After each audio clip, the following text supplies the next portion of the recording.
अरे कोई पक्षपात वंदे मातरम पे चर्चा स्वीकार करके माननीय अध्यक्ष जी ने जो ऐतिहासिक काम किया है, इसका हम सभी लोग उनके प्रति आभार व्यक्त करते हैं, आभारी हैं। कुछ चीजें ऐसी हैं जो खुल के सामने आनी चाहिए।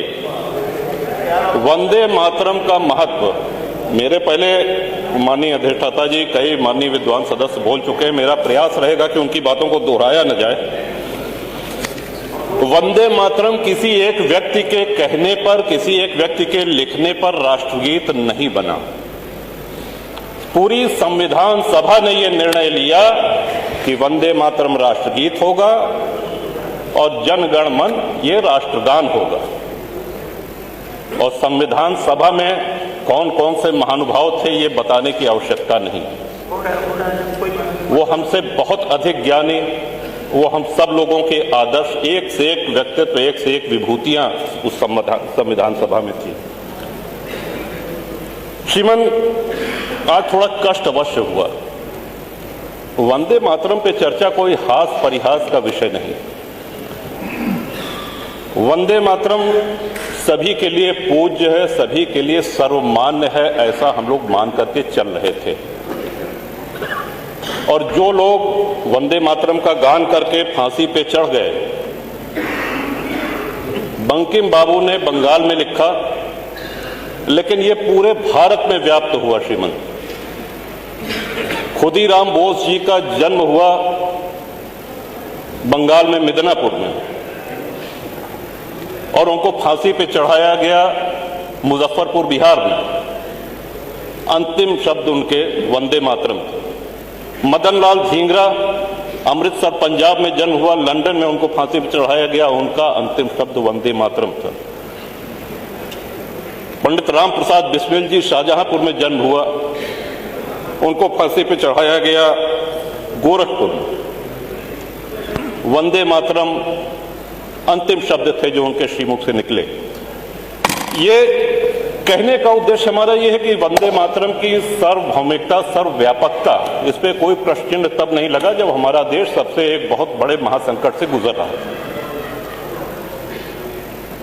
वंदे मातरम आगे चल के विवाद में आएगा या इसको विवाद का एक रूप दिया जाएगा, ये किसी ने कल्पना भी नहीं की होगी, चाहे उस समय के राजनीतिक दल हों, चाहे उस समय के स्वतंत्रता सेनानी हों।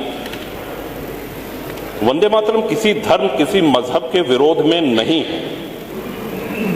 और जैसा कि मैंने पहले ही निवेदन किया कि संविधान सभा ने इसको राष्ट्रीय गीत कहा है, हम सभी को वो सम्मान करना चाहिए। लेकिन इसी सदन में, अब अगर सदन की बात की जाए श्रीमान, तो पूरे भारत में जितने सदन, चाहे वो लोकसभा हो, चाहे राज्यसभा हो, चाहे उत्तर प्रदेश की विधानसभा हो, चाहे विधान परिषद हो, जब सत्र शुरू होता है, आरंभ होता है, तो वंदे मातरम के गान के साथ ही होता है।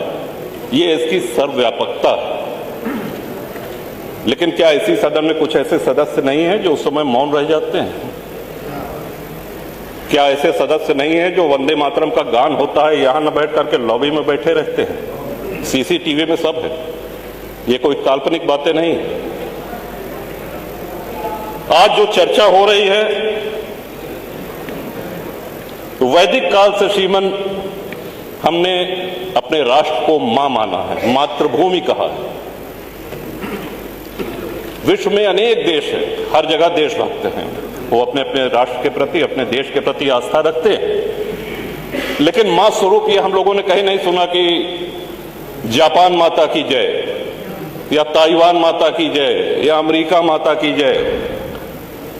ये भारत माता की जय, ये सिर्फ भारत में होता है, क्योंकि हमने आदिकाल से, अनादिकाल से मां का स्वरूप दिया और उसी मां ने हम सब लोगों का पालन पोषण भी किया।